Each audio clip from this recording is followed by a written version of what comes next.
So let's start at the very beginning, or at least approximately there. Scholars believe that the earliest religions were most likely animistic and polytheistic. This means that people saw spirits in the natural world around them, in the trees and the rivers and the mountains, and these spirits, they believed, controlled aspects of the world like the weather and fertility.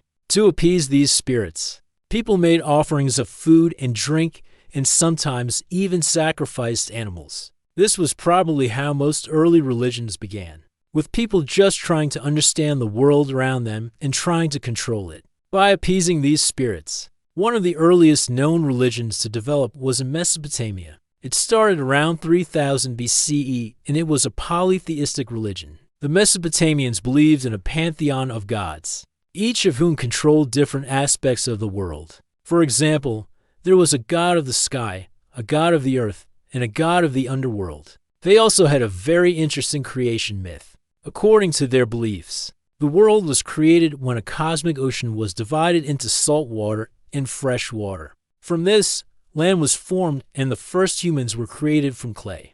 Another early religion developed in ancient Egypt around 3000 BCE. The Egyptians were also polytheistic, and their religion was closely tied to the pharaohs, who were considered to be divine. They believed that the pharaohs were the intermediaries between the gods and the people, and that they had the duty to maintain order in the world. The Egyptians had many gods, but some of the most important ones were Ra, the sun god, Osiris, the god of the underworld, and Horus, the sky god. As the Egyptian and Mesopotamian religions developed, they became more complex. They developed more and more gods and goddesses, and they also developed more elaborate myths and rituals. But eventually, monotheism started to develop.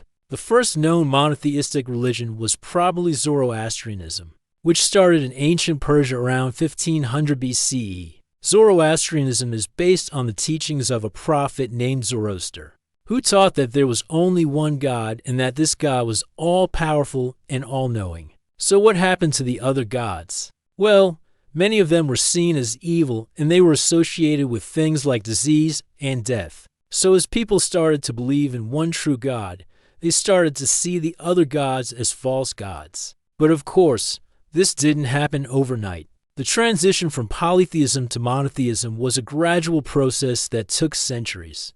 History isn't boring. It's full of secrets, shocks, and strange twists.